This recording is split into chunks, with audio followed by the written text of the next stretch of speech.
welcome to a special episode and special adventure on Writing Through the Unknown. I'm your host, Michael, and today's guest I had the honor and privilege of meeting in person at the 2025 Full Disclosure Now conference in Florida, and I have been blessed and grateful to make appearances on her podcast show. And so I am so blessed to have her today as a guest for you all. And thank you all for joining us at this special time. And without further ado, I am going to allow my guest to introduce herself and tell her story. So I give you the one, the only super soldier, Veronica Bartolini. Thank you, Mago. I call him Michael Mago.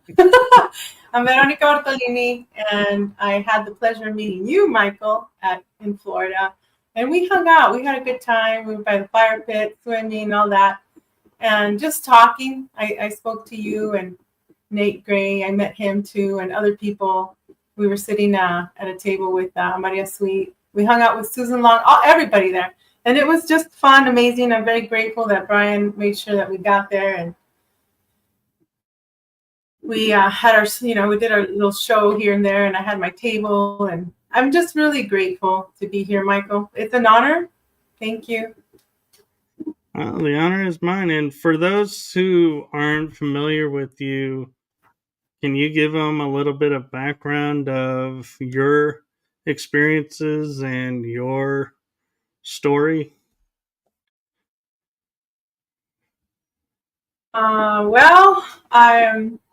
It would take a whole lifetime to hear my life. I've lived many lives here. I recently did write 3 books, Sheila and the 99. The other one is My Life in the Secret Space Program, which I had written it as My Naked Truth, Story of a Female Cop. But then I changed it to that. And that's a whole rundown of my whole story here and school and the military and police. My personal life since a child. I had to. That's the way that I'm healing. And then the 3rd book is Sheila, Wolverine, Mars, Montauk, which in there I speak about CIA love bites. I termed it CIA love bites, B-Y, as in Yankee, love bites, because there's, as you know, the agencies like to send people to you, whether it's a romantic relationship or not, to infiltrate you, to occupy your time so that your mission is not complete. So it's up to you personally and you only to see that. So I'm hoping to be able to help the audience and whoever, I do readings and things like that.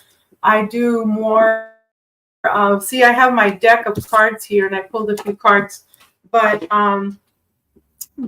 mainly I use my intuition. I was born with special gifts, and when I was a kid, my mom would say, "Oh no, that's of the devil. You're speaking nonsense. That's not Catholic-like." And then when I was older, that's not Christian-like.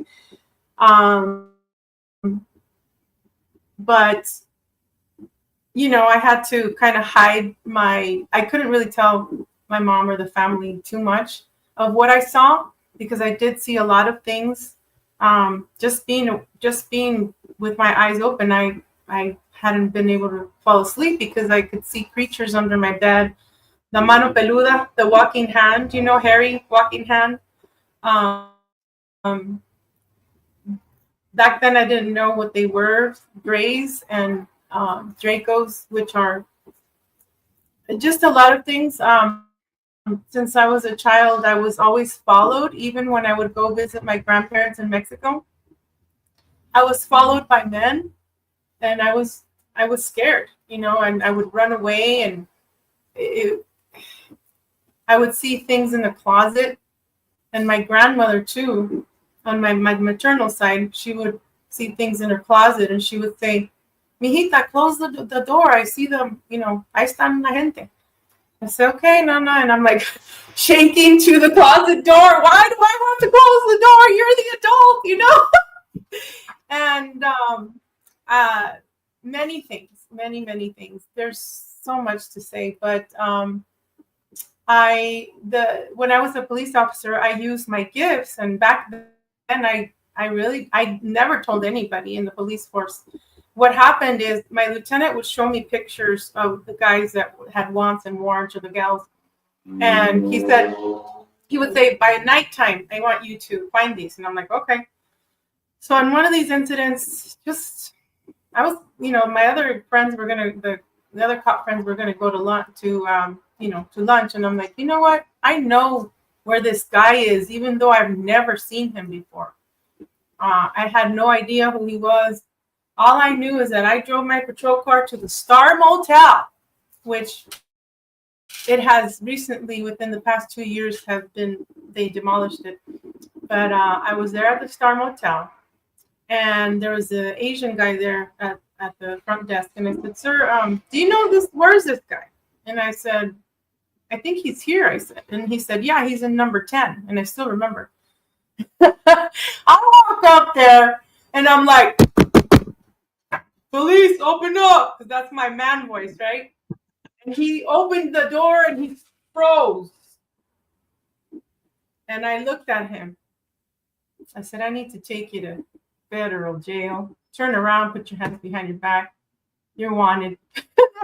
my cop friends would laugh, and even my sergeant, because he'd say, oh, you're wanted. And I'm like, that was just me, I have autism and whatever. And to me, it's just fast. It's like whatever comes out, come on. I got, the stare, my man voice, and just, it's all in the eyes. It's all in the eyes, like how you communicate, it's really interesting. He did not resist. And then I heard my sergeant and my other cop friend, Chris, roll up with their wig wags on. And I'm like, what? I already got him behind, back in my patrol car. Like, what's the fuss? And one of the guys is like, I told you to wait for me. And I'm like, no, I told you I was going to go balls to the walls. I would always say, when it was like my turn to go 3, okay, boys, come on, guys, balls to the walls. And I just go. And the sergeant didn't like for me to be out on patrol when it was just him and myself doing traffic, because I was not going to just sit there twiddling my thumbs doing nothing. I'm like, okay, we don't have any calls. I'm going to go get somebody on traffic or somebody trying to pimp somebody off the street. And there was one time that I'm very proud. There was a young female that was, being prostituted, very young. And I talked to her and I said, look, do you still want to do this for the rest of your life? You can get killed here. You can get all kinds. I talked to her personally. She's like, miss, because they would say miss instead of ma'am. They'd say, miss, I don't want to be here anymore. And I'm like, okay, do you got a place to go out of here? I'll take you. So I got special permission from my sergeant. I took her to the hotel where the other girls had resided with this pimp, right? That's what we're going to call it. That's what they are. No one was there, but she was able to get all her things. And I took her away from the precinct, far away. And I met her friend. And I said, is it okay for her to stay here? And she said, yes. So I never saw her again on the south side of city of South Tucson. So I'm very happy that I was able to do that. My whole thing, being a 14-year-old back in the day, was wanting to help children my age and younger, because of all the trauma that I went through. You can read it in my book. With my parents, my dad, took his life when I was 13. And there's just a lot of trauma that happened left and right, nonstop in my life. So I said, when I grow up, I'm either going to be a doctor or a police officer, because I want to help kids like me. And that's why I became a police officer. I wanted to protect and serve. And I was in the military too. Then I had my awakening, Michael, and then we know, and now we know what's behind it, and the atrocities and the stuff that happens, that shouldn't happen. We should have justice, and justice for all is what I stand for. And as long as you have a real true heart, and and speak the truth, and do good to others and for others and yourself, then I think we got this. I think we can all come together in this world, with especially with everything that's going on right now And with before I AI. ask I was going to say, before I ask my first question, I just wanted to honor your service as a vet and police officer. So thank you for your service and your sacrifice. And with that, my first question actually is, did your experiences with the programs and everything start before you came to the US, or was it when you were in the US? In Mexico. I was so what happened was, one of the doctors, Mangala, worked with two other doctors. I have it written in the book, from the Soviet Union. They had defected. They got kicked out pretty much. Ended up in Mexico and took me. I was my lab. My mother she had me as a C-section. She said that I was in her uterus sitting, that I did not want to turn. I never turned. I was just sitting. And so, what happens is, when they have, especially C-section, the cesarean sections, they bring another baby to you. So it's pretty interesting. Or they take even in the womb, the plasma and everything's given, the different kind of injections to make you a superhuman, or for the Nephilim bloodline, or whoever wants dibs on this being has dibs. And then when you're born, like I said, I was born in Nogales, Sonora, Mexico. And at 1 year old, my dad immigrated us to Nogales, Arizona. But I still had family in Mexico. I don't consider myself Mexican because I don't have Mexican bloodline. My bloodlines are so many. But it started there in Nogales, Sonora. And then when I moved to Arizona, same thing.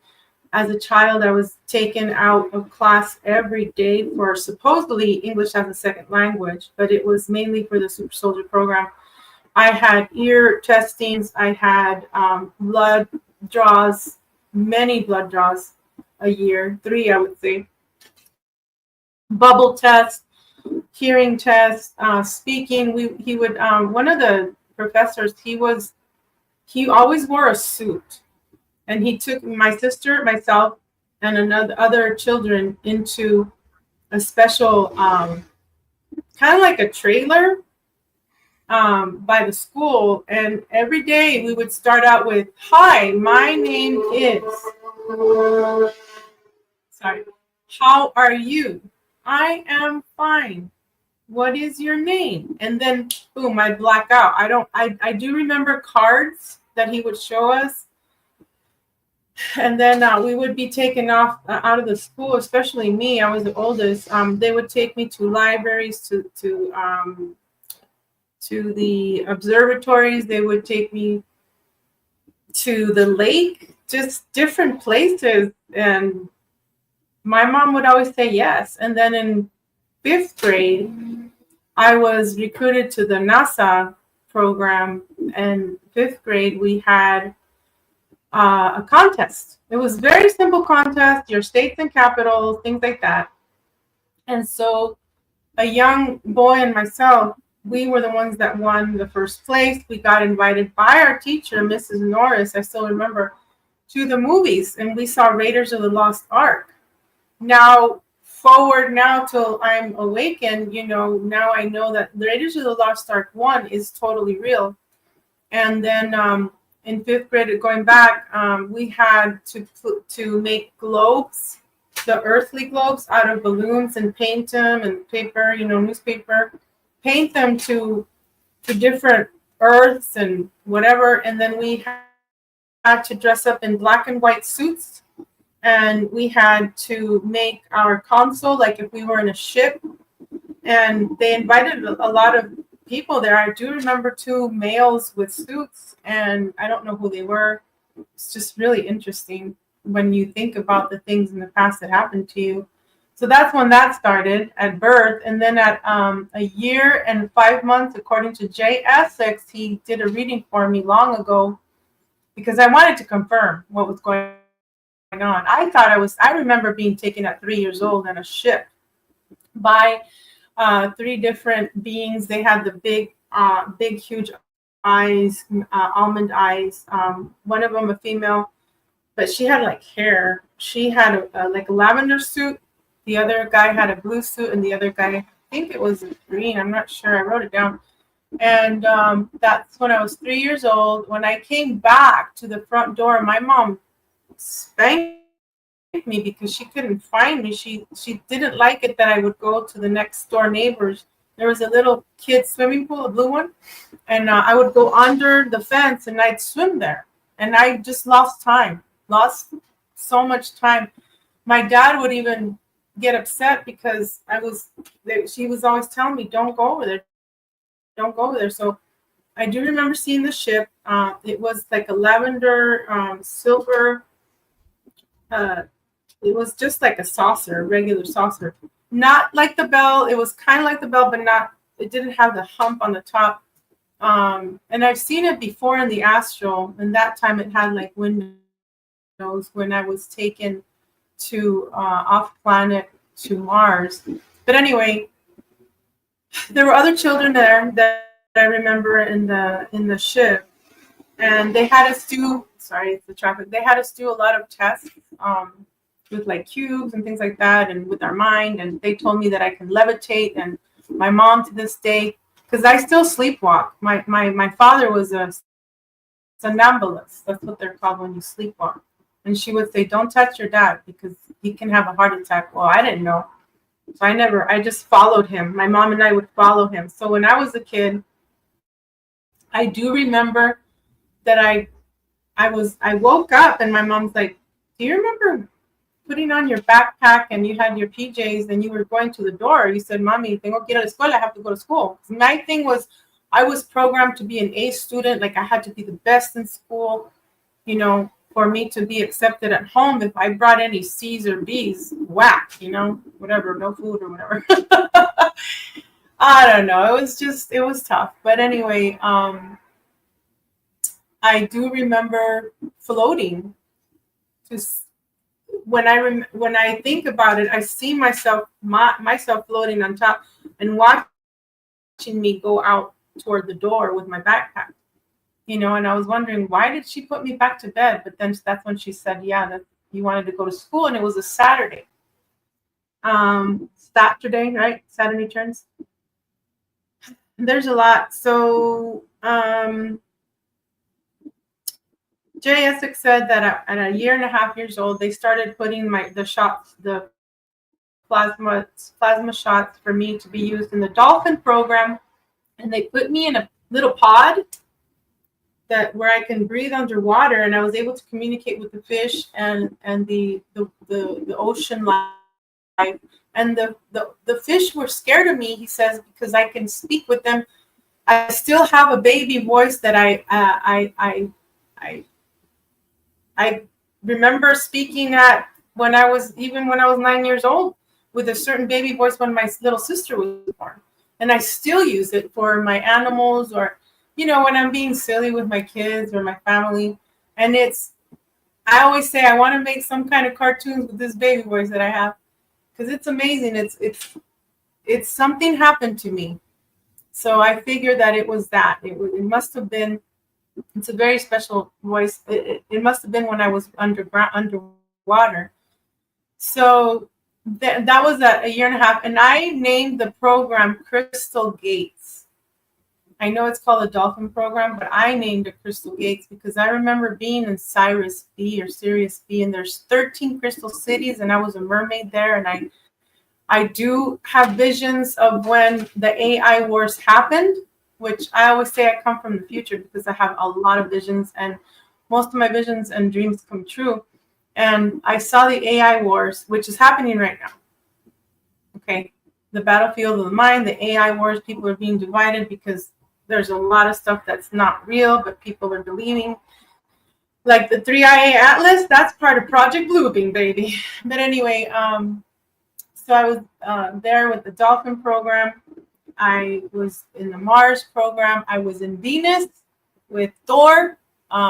Valiant Thor, he trained me. That's why I also use the Thor, the hammer on my second book is that emblem, the cover there. Sheila the She-Hulk, I was in the Hulk program. I remember the experiments that they did. I busted out a few times because they couldn't control me. And I have several Sheila She-Hulks. The one behind me, she's the worst one. She has no, I don't know if you can see, but she has no remorse and she does not forgive. The green one, she's very mean too, but she'll have, she'll be more cool. We'll just say that. I have an amphibian fish-like mermaid that was in the tank underground in Antarctica. Somebody told me a few years ago that they rescued me, but I said, nah, bro, you did not rescue me. I rescued myself by finding out who I was and going back into my inner child and doing my healing. I won't believe people when they say, oh, well, you did this to me, you did that to me. And I'm like, well, that's your reality. I don't have that memory. I mean, it's just, there's a lot of things that happen in this community where people are wanting to, we'll just say, put spells on you in ways of speaking to, oh, I remember you did this, you did that. Oh, you hit me with this. Oh, you raped me. Oh, no, like that's also satanic. So we have to be careful. I do remember a lot of people, and like, for example, like Susan Long, I remember many people, but it's just really interesting. I finally met them here. So I'll have dreams of them when I didn't know them, like say 2017, 2018, then I meet them and I'm like, that was you. Like I could feel their frequency there. So there's like a fine line, there are people that like to make stuff up, but there are others that will be legit. So we have to be careful in this community because it's like a vehicle. If you take your vehicle to different mechanics and you let them, and if you let people infiltrate you and your aura and your vortex and your heart, then they're going to use you and abuse you. And then what? It's going to happen, Then you're not going to know who the heck you are. You're going to go crazy. But anyway, do you have any more questions or the audience? Because there's like a lot. Well, I'm curious because I figured out how to breathe underwater in fresh water. And when I get into like the salt water, like the oceans, it's like my mouth just rejects it and I start to get sick. And so I'm like, yep, I'm staying freshwater if I'm going to do it. But I was curious when you were talking about breathing underwater, if that was freshwater or saltwater. So I have memories of being in a tub and being able to breathe underwater when I was a child. And what I do is when you take a shower, there's a way that you can take the water in your nose without choking.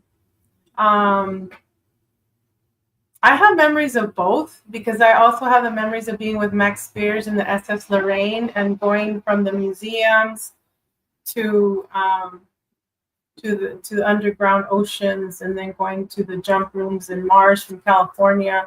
So it's both actually. I helped the children when I was a child too, but I helped the children to be able to communicate with the dolphins. So I would pair them up and the A students would have their hands down like this and up, like with their palms up. And then the C students would have their hands like this. So that way they can communicate with each other and then be able to communicate with the dolphin. Some of them did need the headgear the clear headgear for them to breathe. So there's a lot of dolphins and black whales and that I can communicate with. I was taking care of a huge beluga whale in one of my astrals, and it's just amazing how they are. There are other beings that are called tag-alongs that will tag along to the UFOs from the salt water underneath and then go up above and to the space stations and give whatever relics they need. So we were pretty much used. I was pretty much used to bringing back relics, communicating with the dolphins, and also holding the wormholes for people to come through, or beings. And I have memory of that. It's just crazy sometimes. It's like I have to pinch myself. Did that really happen? You know. Like, so I have to like keep writing down my astral, my dreams, my visions, because just a lot of things are coming. Like I had a vision in 2017. Actually, 2017, I was in a dream, my astral, where I was in a black and white suit, and I had like a glass pad with me, and I had a male was beside me. He was like in a black and white suit as well.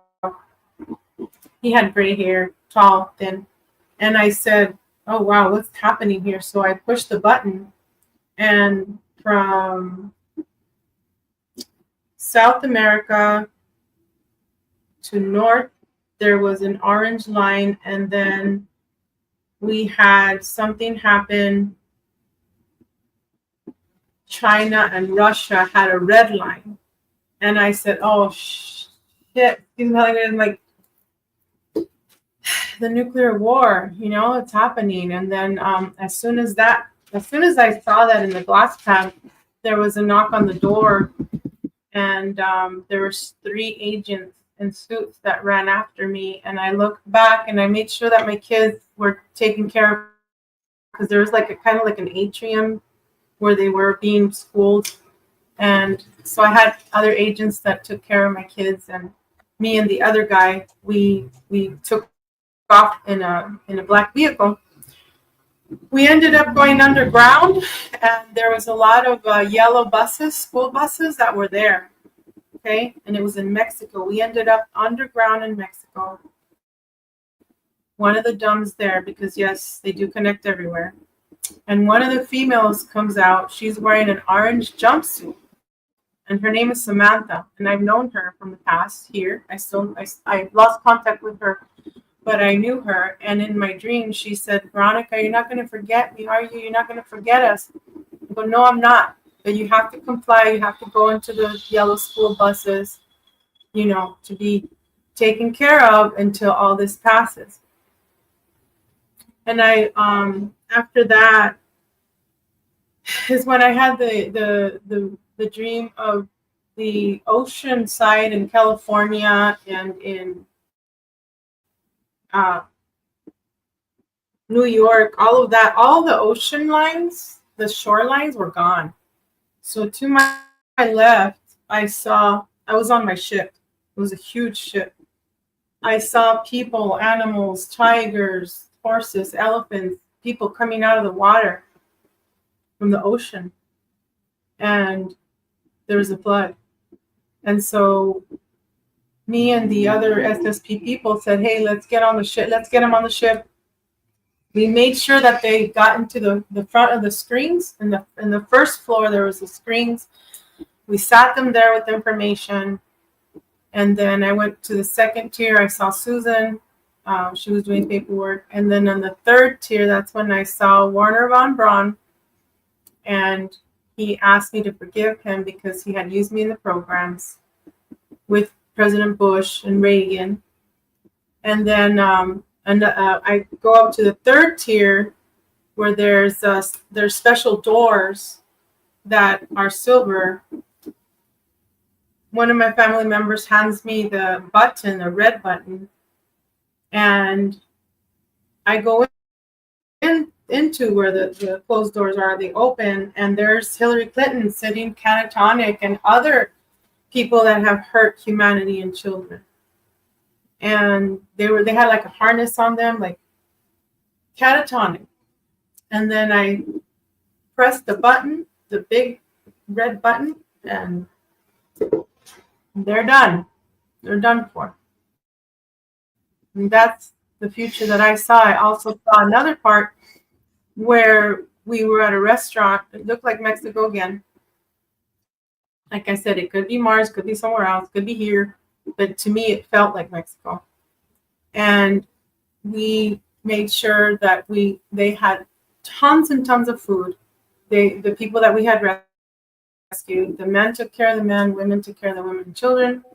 And we were making sure that they fed and they were medically cleared. Reunited the children with their parents, and then the children that were mistreated at home, obviously we were not going to, we were going to do justice for them and separate the parents. By this time, the evil parents had been done for. We'll just say that. That's also connected to the Saturn program, where most of the children that we rescued, we took them to Saturn, where there's a mansion that was Mason, Illuminati. It was actually from the evil side, but we took it over, and it still had the black and white tiles, and it had the stairs would go like this, like concave. And my friends and I were up on the roof of this place, and then we went down, we were going to eat our dinner, whatever, snacks. And then to our left and to our right, we could see the different children, being taken to medical. And then after that, they were going to, after a while had happened, then they had school, they had entertainment, they were going to be doing some tap dancing, ballet, and, just being taken care of and making sure that they never saw evil. And yes, reunite them with the good parents, and then the evil parents would not see them again, because we didn't want them to be mistreated or hurt and things like that. In Mars, I have many clones and many alters. Her name is Soel. Soel is the one that has the black suit with the spider webs, and she meaning in the Kevlar spider technology. And I had a battle with I call them the reptoids. And those are the ones that they look like dinosaurs with the little hands. And some of them are like, they kind of look human, but they're more dinosaur. And they had taken women, children, they had taken them under the dumps where there's water trickling. I see the water trickling, and then they were electrocuting some, and most of them were in black cages, like bird cages and square cages, dog kennels, and all that. It was not a good sight. So I battled there. I saved, as many as I could. And then there was the final war in Mars that I was there, and that's why I contracted what they call the Veronica virus, the vampire virus. And so there was an explosion there. I was able to save one person, and when I took him to, we were dragons before too, by the way. We've all been here through these wars, meant eons and eons. We're reincarnate again, But I say this time I don't want to reincarnate. I say this is my last rodeo. I don't want to come back to Earth. But it's been very painful here. But anyway, so I saved this person, took him to safety, and then my ship got blown up, and half of my body with my face was blown off. And I was just there looking up at these beautiful, I don't know where I ended up in this place after Mars, but where I was exactly, I don't know. But there were these white, they look like white poinsettias, but they're white, like I said, with crystal things coming out in the middle, and just crystal leaves and white, just looking at me, like loving me, and I was just like so little, just looking at them. They were ginormous. And my friend Consuela, she tells me that she picked me up, and I told her I don't want to just leave me here to die. I kept telling her, leave me here to die. She said, no, you're not done yet. So she took me to my star family, to the Andromedans. And here I am with a bleed through of titanium on my neck, my lower back from S1 through L5. I have 4 titanium here. And now I need my middle back. My back is broken. I don't know how I work out like that or live. I have other issues that are going on. I've had 32 surgeries, going on more. And the bleed throughs from being in space, the radiation, the just everything having to be repaired here because this is a model. But anyway, there's a clone that was left here. Can I bring the picture real quick? Sure. Okay, let me bring it. And then I'll be right back.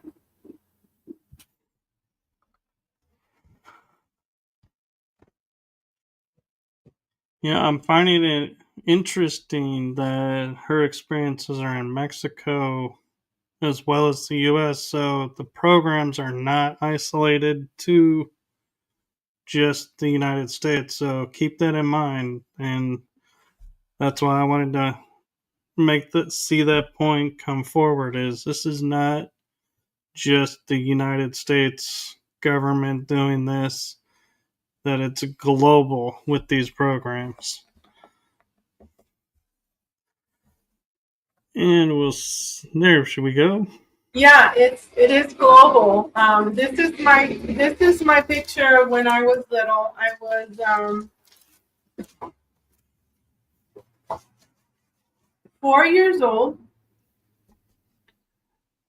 and I had red fiery hair. My mom says I blew up like an Oompa Loompa or like the blueberry had nothing. Really, chocolate in the Charlie in the Chocolate Factory. She says because I was allergic to cortisone, and they gave me cortisone, and I blew up. Like I was never fat like that. I was just, because of the. So there's my giant Nephilim bloodline, red hair, green eyes, hazel. I was born with blonde hair. So this is what happened, okay? And I did write about it. I was sitting, there was something going on. I was living in Nogales, Arizona with my parents, and there was like a reunion on a party. And then I was just, with the Q-tip in my ear here. And then I heard, it was not really an audible voice, but it was a male voice that said, what would happen? I wonder what would happen if you inserted the Q-tip all the way using the back of the chair this way. And it was actually this ear, my left ear. And so I did that. There was blood everywhere. I busted my eardrum. My mom had to take me to the emergency. And that's why they gave me the cortisone, and then I blew up. So this is the clone they left behind. Now, I talked to one of my family members just yesterday, and she said, well, so the Veronica that we had, the Vero that we had was not you? And I said, no. I said, I'm back. I've been back for, I would say, 5 years. 4 or 5 years. They've left many clones. I did many what they call 20 and backs, which is something Corey Good coined, not me. But many, not just one, not just two, not just three. They can keep you in space as long as they want. They just age regress you. Now, I have a twin. I have many of me, but I have, I want to tell you guys, I'm glad I remembered. So there's this one time when I went to bed, and I wake up in my bed, but instead of my head being toward the headboard, it was toward my feet. And I wake up and I open my eyes and I look up, and I am coming. My other me is coming in my gym uniform. I usually wear black, and then with my headphones and my bandana. So I walk in and I'm listening to the music. And when I sit down toward me, the other me, back, toward my back to my other me. Get it? Right. And then I wake, I'm like, hey, Vero. I tell myself, hey, don't fall asleep. And I wake up. So, and I've seen many me's in the astral. So what happens is with Manhattan Project and all the project Looking Glass and everything, they try and put you back to where you were taken, but they misplace you. Look up Andrew Basiago. He talks about this, Pegasus. And Manhattan Project, you can look up Al Bealey. I'll give you links if you want. And then they misplace you, so you got 2, 3 of you, you know? And then they hope that you don't run into you. And then you wonder, why am I looking younger? Why am I looking? Because they age regress. Wow. Why can't I fit into my Nike Sheila She-Hulks that I was able to fit in before the major cancer hit 2.5 years ago? I can't fit into them anymore. Even though I was big then too. You know what I'm saying? So sometimes we go small, sometimes we go big, depending. I have many dreams that I'm going through windows, through walls, through mirrors. And there was one dream that I got to tell you. Can I tell you? Yeah. Okay, I was in my apartment. I fell asleep. I wake up in my apartment in the bathroom. Same bathroom. But there isn't any of my cute little things, makeup, toiletry, my girl stuff, right? My deodorant, nothing. It's just plain. And I'm looking and I'm sitting there standing up, looking at myself in the mirror. I'm like, what? And I go and I open the door to my bedroom. And guess what? I'm sleeping. I'm like, ooh, I better close the door. So then I go outside and I'm in Mexico. In my grandmother, there's a lot of things that happen in my grandmother's home. In my Nana Juana, I call her Nana Juana, Juanita. It's home. And I'm going to the porch and I'm going down the stairs. The stairs are actually blocks of cement, huge. Down, down, down. And then I see that there's a man raking in this huge field, but there isn't any grass or anything. He's raking dirt. I'm like, what the heck is this guy doing? So then I see a cave, and he has these animals in glass. Tigers, the white horse, elephants, dogs, wolves, you name it. So what happens is I get so mad that I use my chi and I go like that. And then there's white, remind me of the white light, okay? There's white, just fire that comes out. And then I just break the glass. And then the animals come running. There's the white horse that comes running to me. And I have so much love for that horse, because I was also in Project Pegasus too. But also as a child, I would go to sleep watching a movie. It was a movie of a little boy that had a little horse with wings, white. So this horse in my dream, though, didn't have wings. I have many dreams with horses. You guys should read my books. It's pretty interesting. They tell me, Beto, you have some weird-ass dreams. I'm like, yeah, and some of them come through, I tell them. But anyway, the horse comes to me, and then she puts her head on my lap, and I'm caressing it, and I wake up crying, terribly crying. Then there's this other dream where my mom says, Mijita, look at the picture of the Polaroid. Do you remember when you were in the Navy with your fiance? And I look at the picture, I'm like, yeah, where'd you find it? Then I wake up, go use the restroom here, go back to sleep. And I'm docking, I'm getting off, undocking, I'm getting off the ship. And I have my white Navy uniform with my hat, my little dress, and my fiance is right here beside me, holding me. And we have both our green duffel bags and the suitcases. I really want to show you the suitcase, but it's way over there. I found it later at a Goodwill store. But anyway, hold on.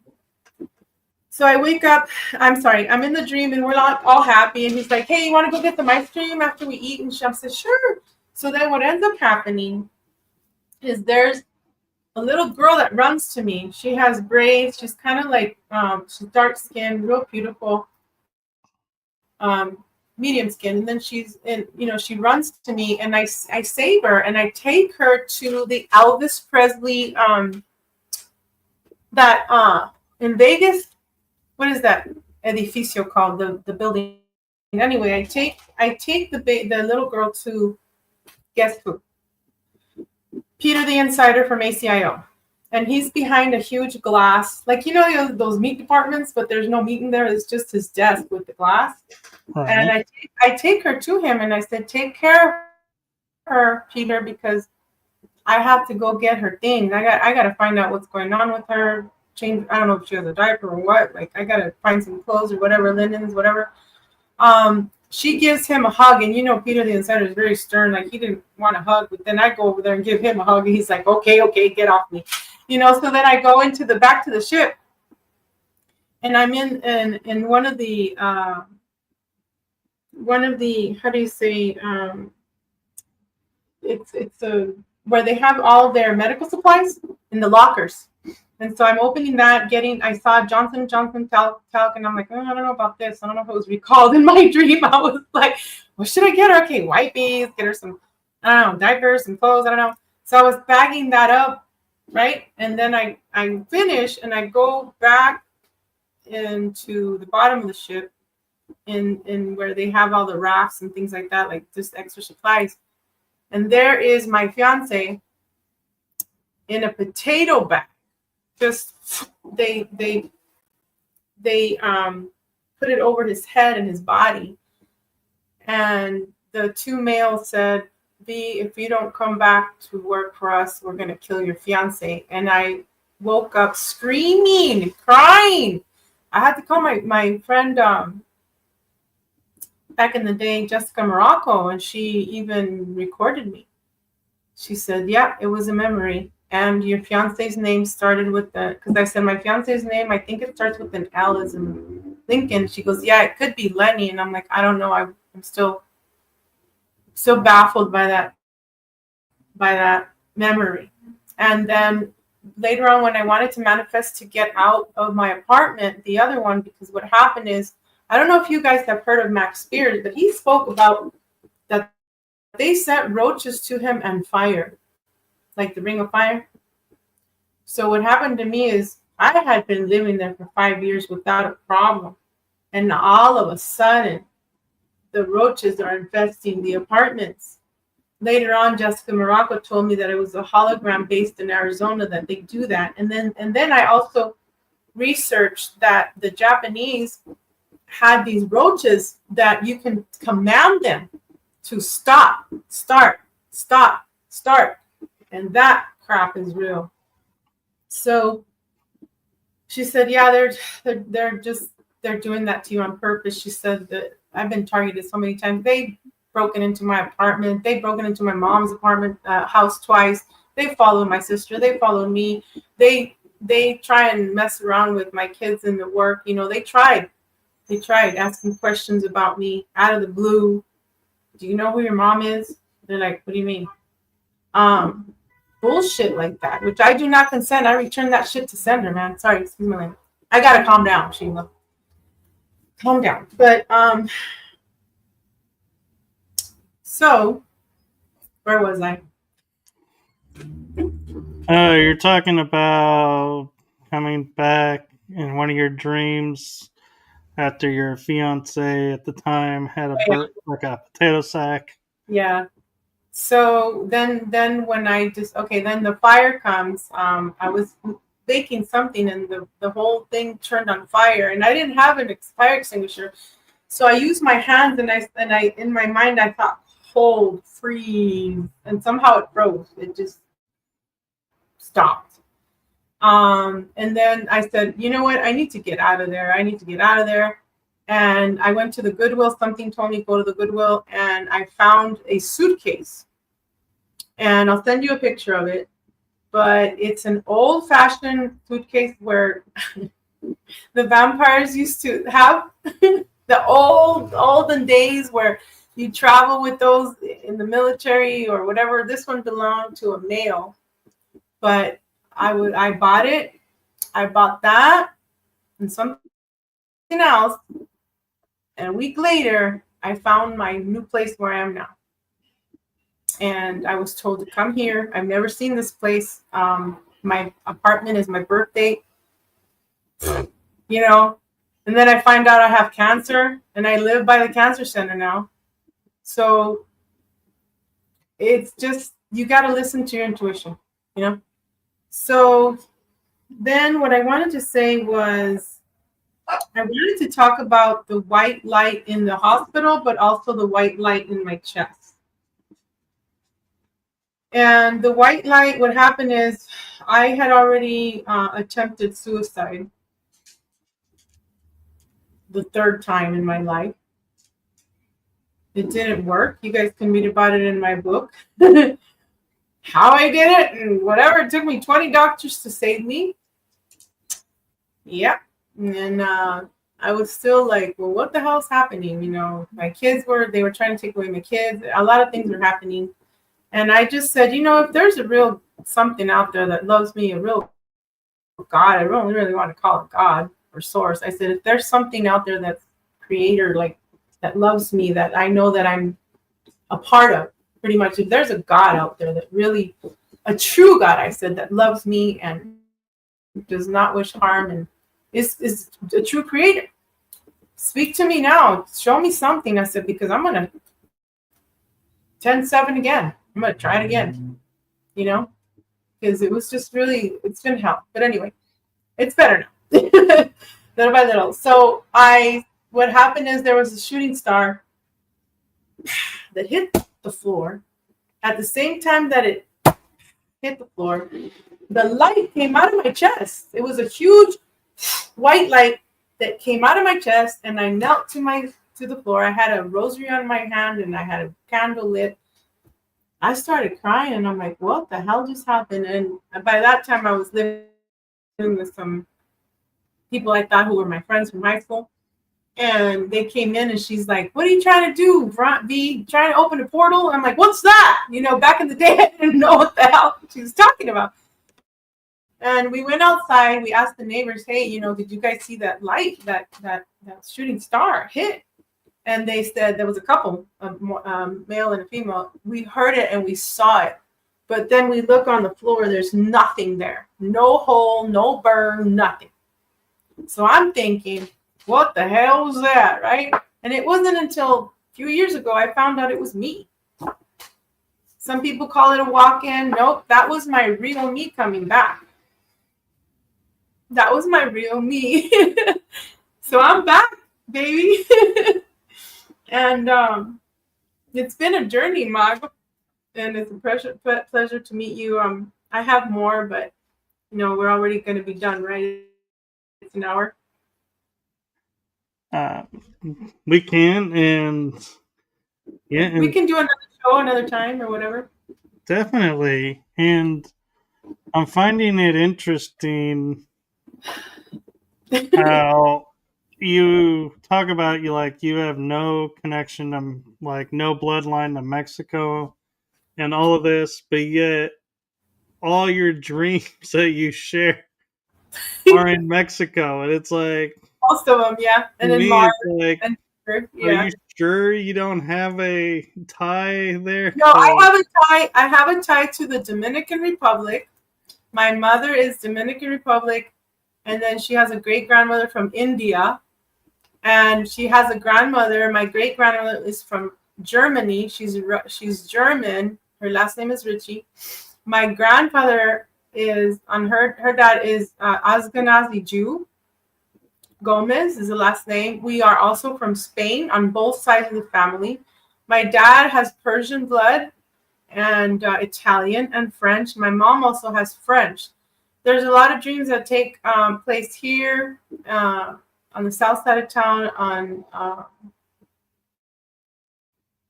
by Bilby and Fontana, where I live. I've been taken to through portals to Mars, Uranus. Yes, there is life in Uranus. I've been in Pluto with the Wolfmen and the Dogmen. I've fought against them many times. The blue Dogmen do not like me. I just open their mouths and throw them, against whatever. I wouldn't like you either doing that. They're not going to mess with me. So Wolfmen, most of the Wolfmen are my brothers because I have wolf blood. I have dragon blood. I have mermaid blood DNA. dolphin. I have some lion, some lyrian. My kids are both Leos. I have cats. I have 2 cats and a German Shepherd. My Lola, she came into my dream in 2017 as a white wolf. Behind her, there was a bunch of little coyotes, little dogs. And she said, "Mother," to me. And I woke up and I'm like, what the hell does this mean? She was white and had the brown hair on her ears. And 4 years ago, I found her in the desert with babies. She's my German Shepherd. She's my helper. And I found a home for all 10 puppies because the 11th one was dead. And I got help from some of the public for the food and everything. And I found homes for all of them. So she's my rescue hero. She's my mother. I'm her mother. I rescued 2 cats also. So. No, that's beautiful that you have that, and Thank you.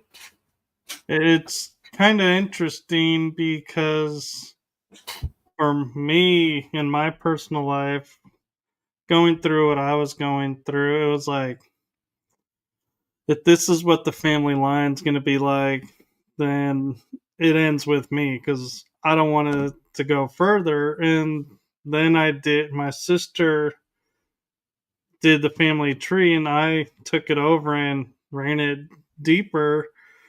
And I was surprised at what I was learning in my family tree and going, whoops, this bloodline does need to continue. And so now I'm kind of like, oh, I'm the last of the bloodline males. And so it's like, I'm like, yeah, I better, Continue hopefully it. find someone soon and continue the bloodline. Yeah. The last of the Mohicans. Yeah. Yeah, I was born like what they call a purple butt. So I have the yellow and then the Syrian. So it's the mammalian and the dragon. A lot of us have the mammalian and the reptile. So there's a battle within us, and Max Spears talks about that too. And I'm O negative rhesus, and my mother was O negative. My father, my great grandmother, my grandmother, everyone in my parents' mother and father and grandparents were O negative. So we are the what they call the blue bloods, because if you get a cut or whatever, and the oxygen, the air hits it, it turns copper. So the blue blood, and then we have most of the power within our lungs. And they just recently took my lower left lung, but I'm still very powerful. So thank you for having me on, and I hope you do find someone that can create for you. I'm sure as the missions and everything settles, time for that will come. And as you say, we live pretty much forever. So, yeah, we manipulate time, so we can always go back and be like, hey, I'm not in my 80s no more. I'm back in my 40s. Let's go. Yep. Yeah, we're usually like 20 years younger, I believe, than what they want us to be. Something like that with the age regressions. And I can change timelines too. I'm a time traveler, Andromeda 1800. Sometimes I travel with my briefcase. Sometimes I don't. Sometimes it's just me. Can I just say one more thing? Sure. Okay, so there was a dream that I had my case, what I call my black CIA case that I bought since I was in like a junior or senior in high school. And there was a swimming pool, an inside swimming pool. I have a lot of dreams of swimming pools too in the ocean. But anyway, there was a swimming pool full of men. And I was the only female. And my briefcase was open. And then along comes a white male, older gentleman. He had glasses. He had a salt and pepper, a little bit of hair left here, and then mustache. And he had on a navy uniform. He had his medals here on each side. And he came with another agent, and he said, Veronica, he pointed at me. He said, we will be with you when the scorpion marries the spider. So the Raelian agenda is Germany and Japan. Pretty much the Fabian agenda, the transhumanism agenda, where you see the old Da Vinci picture, right? Where it's man touching the god, right? One of the wannabe gods. So it's pretty much human, when human is merged with technology. Wait, the fingers touching, Now, you mean Michelangelo's? yes, sorry, Michelangelo. I said Da Vinci. The Da Vinci is the one with the wheel, like when they spin you, because they have to spin you to get you out of body. So when I was a kid, I loved going around the merry-go-round. Yeah. Yeah, they spin you and then you can go out of body like that, and that's part of the Pegasus project. But so what it is we're coming up to a war where the human super soldiers are going to be warring against the human crossed with AI, the cyborg humans. Now remember, we humans will always win, no matter what, because we have love. We have the power. The real human star family have the power of love, and love is the one that transmutes everything and just pretty much hit the road, Jack, if you're not going to be good to humanity. Unfortunately, the government is lined up with the negative ETs. It's lined up through Antarctica, and there's a wormhole there that I have seen. They have sleeper cells. I wrote about that in my Sheila and the 99 with the Hulk and Dolphin program, where I see the many that are sleeping under ice to be brought back into life. And that's also part of the Nephilim agenda, which is connected to Saturn and the moon and how they reincarnate you through the moon. They take you to Saturn, they bring you back. They use us as pretty much their electricity, their food, whatever, which I do not consent. So in Antarctica, when Admiral Byrd was there, he found the entrance, and they told him to never speak about it, but his son knew, and he was actually going to go meet someone, I think Berkner, but they killed him off to show evidence of that. And that's where the evil aliens come through, and they steal our children.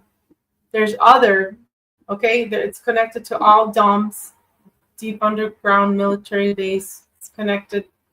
You can be in like 5 seconds from here to, Hawaii or whatever. Or you can be in 5 seconds to Mars. I think it takes like 10 seconds to get to Mars from the jump rooms in 9999 South Dakota Boulevard, where I was with Max Spears and James Caswell. I'm hoping to have James Caswell on my show. He said he was going to check his calendar because I really want to find out what the hell happened to Max. They killed him, and it's said that it was Stuart Surlow and a chick named Monica. I know that from my researches. And now, good thing is that Sarah Adams is posting all that stuff on screenshots on her Facebook. And I asked if I can share that because I've been following ever since I had my awakening. That's how I woke up, by watching Max Spears and James Caswell. So I reposted that on my Facebook, and this is war, the battlefield of the mind, war against humanity, war against, crimes against humanity are real. The whole, the whole credit score agenda from China, credit score, the smart cities, the PDFs that they have. It's a certain name that they call it at the medical. All your medical records, or they will be, well, they have been placed into this China credit score along with your facial recognition. It happened, I remember when they were putting all those signs up at Target and Walmart, where they had, Target has the highest surveillance, and then it's Walmart cameras. When they were starting to put up those posters of people, I would take a double take. I'm like, who the hell's looking at me? but it's actual posters of real, right? Supposedly people. And then along with the cameras, those are the highest. It's connected to the FBI, connected to the DOD, connected to the DOJ, and then of course we always hear that FEMA camps are under Walmart. And I'm always telling people, don't go to the stadiums like in the movie. What's his name? Will Smith, I Am Legend, because that stuff is real. You don't want them to take your children or anything like that. So anyway, I took out the Queen of Pentacles and Three of Pentacles for you. And these are, do you want me to read them and then we'll go? Sure. Okay. And then we could do another show. And then if you want to be on my show, just you and me, we can do that too. That way you can tell your story. Let's see. Yep. Sure, we can make that happen. Okay, thank you. Oh, I don't know why I can't find it. Let me find it here. But basically, I can't find it, but basically it's telling me that we are all magicians and we are all in this together, and we hold the emerald. It signifies we hold creation, we hold past, present, and future. As above, so below. We are pretty much creators, and we have many lifetimes with the lion, the cougar, the tiger, the rhinoceros. We are all of these entities, and these entities are us. And we have lived many lifetimes. It's funny because it's kind of like holding like a cell phone or a card. Let me see if I can find it because it's really interesting. Queen of Pentacles. And the one is, it's Goddess of Love. Do we have time? Sure. Okay. Let me see. Queen of Pentacles.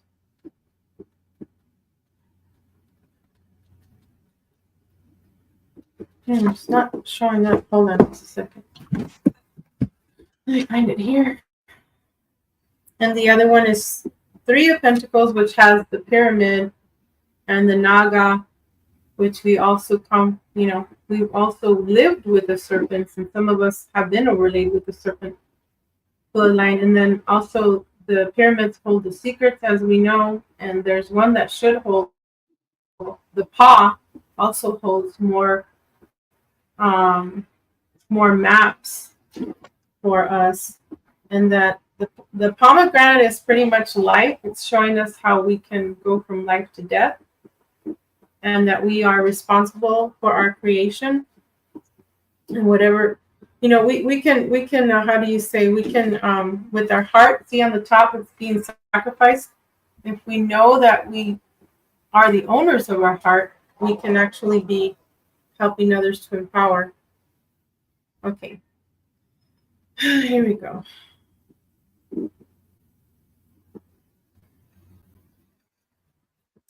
So